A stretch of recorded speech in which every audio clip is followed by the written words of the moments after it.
I mean, it's really not that hard. Look at this. It practically draws itself.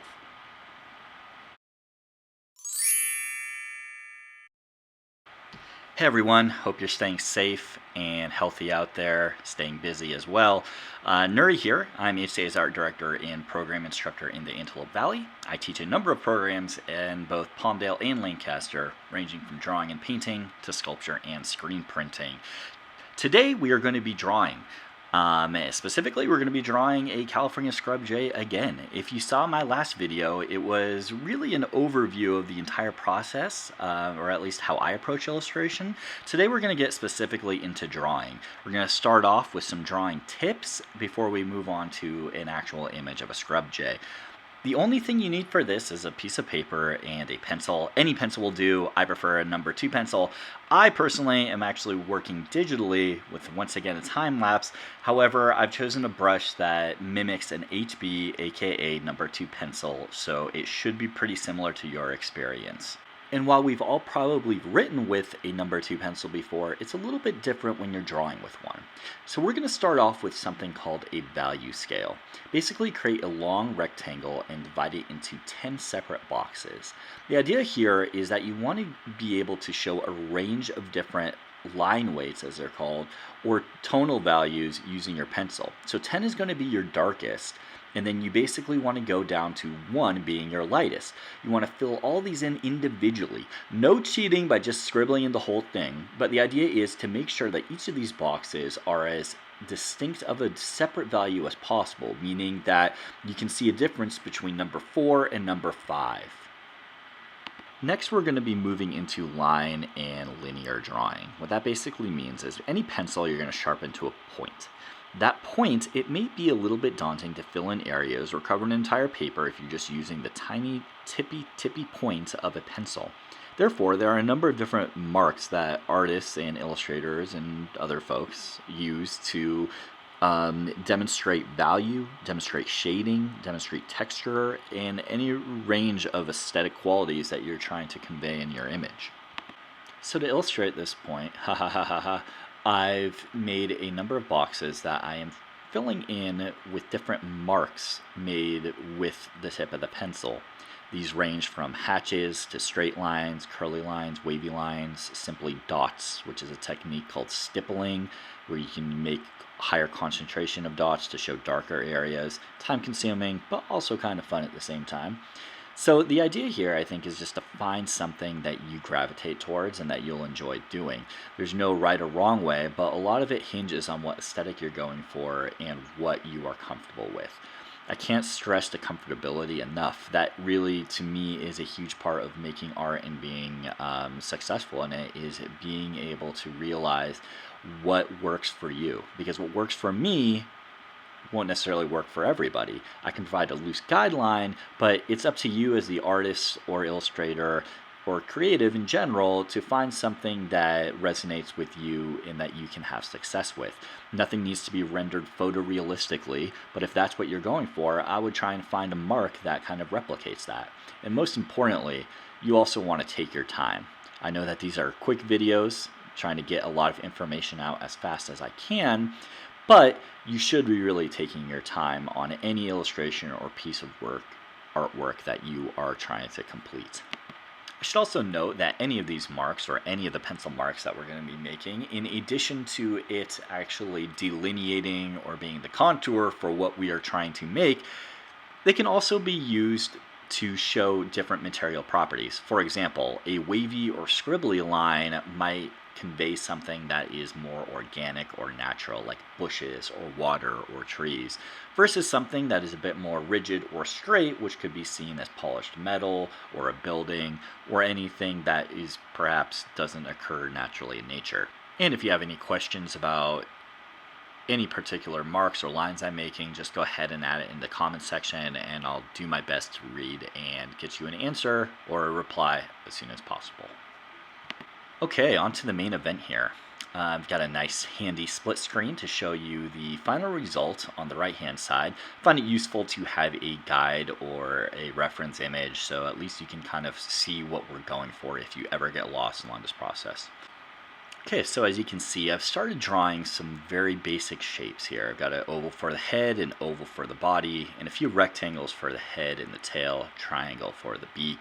After I get those shapes in there, I'm going to start connecting them. I want to press as lightly as I can, so erasing doesn't really damage my paper. You can know that sometimes pencil can be stubborn and it doesn't want to erase. But when you have those areas connected to the best of your ability, you can go ahead and try to erase a lot of those guidelines that we drew before, like I just did on the wing. And like everything else, do not worry about it being perfect. That's why we have an eraser. It's why we're drawing in pencil and not pen or Sharpie. And we're really just trying to focus on getting the shape, looking at the reference material, kind of doing our best to place where all the landmark parts of the bird are. The eyes, beak, legs. You can see these. Setting up these little foundational landmarks is a good way to kind of make sure that your drawing A is going to fit on the paper, and B, it's going to look the way you want it to when it's complete. I would also try to resist the urge to pack in as much detail as you can early on. As you can see, I've added a little bit of shading or line work around the beak and the eye of the bird. However, let's say something I messed up or I need to shift something in the bird's face, and I have to erase a lot of what I had done and potentially spent a lot of time on. So you generally want to make sure that you hold off on most details until you know where everything is and the drawing is fleshed out. At this point, I'm still concerned with shape building and trying to make sure that everything is in its right place before I really dive into a lot of those other details. Now, sometimes adding in those little details will give you the definition and build the shapes that you do need, so it is sort of a case-by-case basis. At this part, I am trying to segue the beak into the body of the bird a little bit more. I've just added the cheek, and I'm going to add just some straight line detail, so I know that that's kind of a darker area, which, as you can see in the image on the right, we will be adding more of that later on. At this point, I can also start to define some of the lines. If I'm happy with the shape, I can start to make some of the lines a little bit darker and a little bit more defined.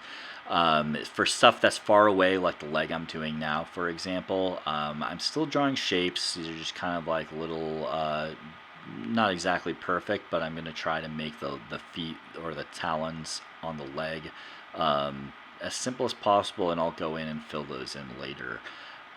You can see the back leg, I shaded in a bit more to kind of make it look that it's a bit further away. And now I'm just, once again, going through my image and kind of streamlining what I can streamline, darkening some edges, adding more definition, and also erasing and cleaning up a lot of the lines that I'm not using anymore. At this point, I think it's pretty safe to go ahead and start in detail. So you can see on the tail, I'm adding some more line work. I started with a shape to show like a main feather, and then the other feathers that are underneath that, I'm kind of adding some more dense lines to make it a bit darker. Ignore that straight line there. That is a mishap. I will erase that shortly. And at this point, still developing lines in the tail. I'm using short hatch marks to kind of show a little bit of feathery, I guess, details. Here around where the leg meets the back of the tail feathers, I'm adding in some curl lines just to kind of make it, add in a different texture and differentiated it a little bit from the other feathers I have. For the wing, we're just going to add in some more straight-ish lines, I would say, as we develop some feathers on the wing itself, and kind of try to add in some more lines to separate that wing from the neck. Birds are a little bit tricky in the sense that they appear so smooth, but there are a lot of different textures and fine details in those feathers if you can get a close-up shot of them. So my idea here is just to kind of use line to show a little bit of differentiation between different types of feathers, but not fill the bird up entirely, and just kind of darken a lot of the lines to make it look more defined in certain areas. It's pretty safe to say that most of everything is in its right place right now, so we can go ahead and start adding in more of the details around the head. Now, when I say details, which I've been throwing around a lot, That's pretty much just tiny little lines. I'm just using short little hash marks on the tip of the pencil. Just I try to do them in short little bursts, usually in the same direction. You can see that the lines in the cheek to the lines on the feathers of the wing are all kind of slanted down at like that 45-degree angle.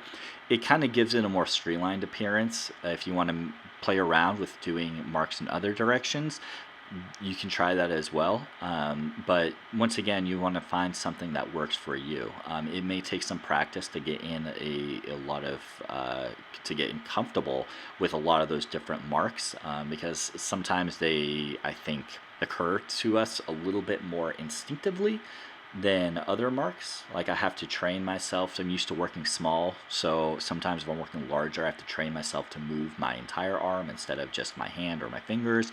So there will be a little adjustment periods like that. So to kind of recap, we've touched upon you drawing light, drawing dark, using different lines to make different marks. And what I haven't really touched upon too much here, which I will hopefully get to in another video, is drawing is seeing. We have an image on the right that we are trying to replicate on the left, and the best way to faithfully do that is to look at that image and then try and replicate what we see. So in conjunction with making marks and making things, shading and adding in the lines, we want to constantly be referencing what our source or reference material is to try and best replicate that image. If you're working from a reference subject like a photo or something in front of you, your eyes should be in constant conversation, meaning darting back and forth between your paper and your subject. And that should about do it for this video. Thank you so much for watching. Like and subscribe if you haven't already, and I'll see you next time. Stay safe, folks.